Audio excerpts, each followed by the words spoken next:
السلام علیکم ورحمۃ اللہ۔ عمرے کے احکام پہلے کئی دفعہ بیان کیے جا چکے ہیں۔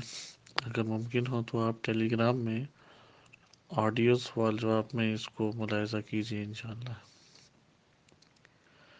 مختصر طور پہ آپ کی خدمت میں ذکر کیا جاتا ہے کہ اگر حج کے علاوہ عمرہ ہو، کیونکہ اس کی دو قسمیں ہیں، ایک ہے جو حج کا رکن ہے، کیونکہ حج دو چیزوں پر مشتمل ہوتا ہے، عمرہ اور بذات خود حج، ان دونوں کو ملا کے ایک حج پورا ہوتا ہے۔ اگر حج کا عمرہ نہیں ہے تو اسے عمرہ مفردہ کہتے ہیں۔ اس میں 7 چیزیں واجب ہیں، 7 چیزیں۔ پہلا ہے احرام،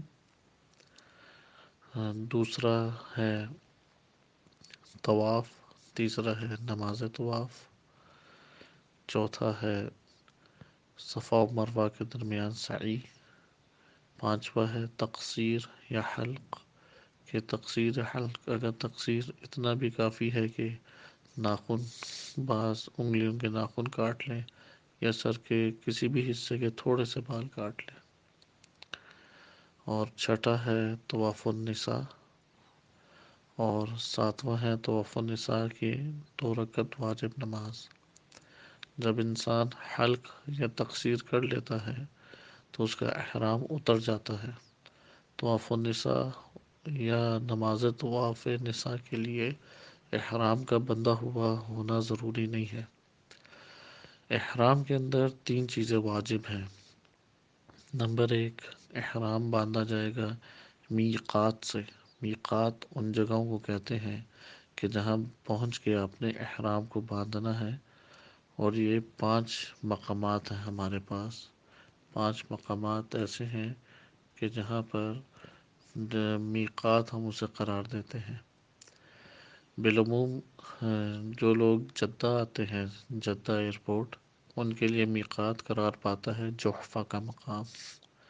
وہاں پر مسجد ہے، مسجد میں آپ احرام باندھیں گے۔ یا جو مدینہ منورہ جاتا ہے وہ مسجد شجرہ سے احرام باندھے گا۔ اصل حکم تو یہ ہے کہ میقات کے علاوہ احرام نہیں باندھ سکتے، لیکن اگر کوئی مشکل پیش آئے تو ایک طریقہ کار فقہاء کرام نے بیان کیا ہے، لیکن اس سے جتنا بچ سکیں تو بچنا چاہیے، اور میقات پہ جا کے احرام باندھنا چاہیے۔ اور وہ طریقہ کار یہ ہے کہ نذر یا منت مانی جائے، اور اس کے ضروری ہے کہ یہ کلمات ہوں کہ میں اللہ کے لیے یہ نذر مانتا ہوں کہ اگر بالفرض کہ میں اگر جدہ ایئرپورٹ پہنچ گیا تو وہاں پر میں اللہ کی خوشنودی اور اس کی رضا کے لیے اور قربت کے لیے احرام باندھوں گا، یہ منت کہلائے گی۔ منت کی صورت میں احرام باندھا جاتا ہے۔ جیسے احرام باندھیں گے تو چند چیزیں 24 چیزیں حرام ہو جاتی ہیں۔ بس پہلی چیز ہے میقات کے پر احرام باندھا جائے گا۔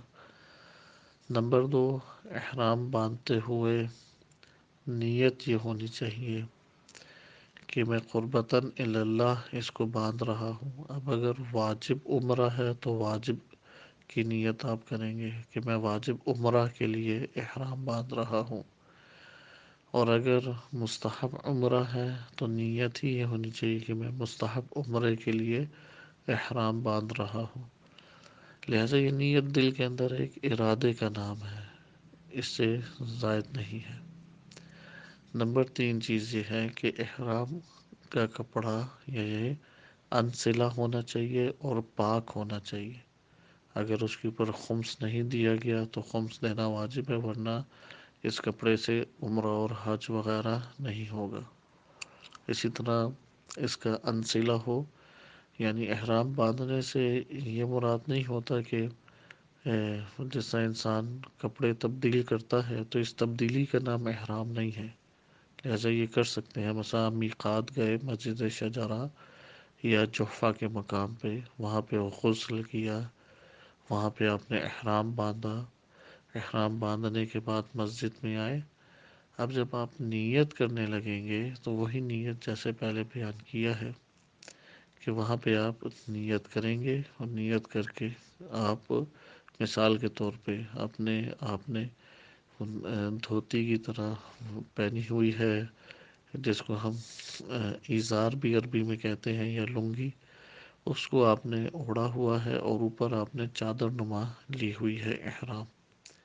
آپ چادر نما کو اوپر سے بدن کے اتاریں اور لپیٹتے ہوئے احرام کی نیت کریں، یہ احرام باندھنا کہلائے گا۔ تیسری چیز جو واجب ہے وہ ہے تلبیہ، لبیک اللہم لبیک، لبیک لا شریک لک لبیک۔ فقط اتنے کلمات بھی کہہ دیں تو واجب ادا ہو جاتا ہے۔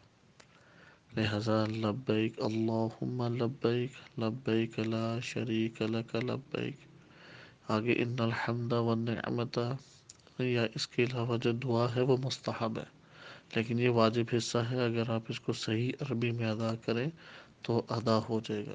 اب جب آپ نے احرام باندھ لیا تو 24 چیزیں حرام ہو گئیں، احرام جب اترے گا تو یہ 24 چیزیں حلال ہو جائیں گی۔ اور احرام کب اترے گا؟ جب صفا و مروہ میں آپ سعی کرنے کے بعد تقصیر یا حلق کریں گے۔ تو بقیہ انشاءاللہ تعالی طواف ہے اور اس کے مسائل وہ کسی اور مورد میں آپ کی خدمت میں بیان کیے جائیں گے۔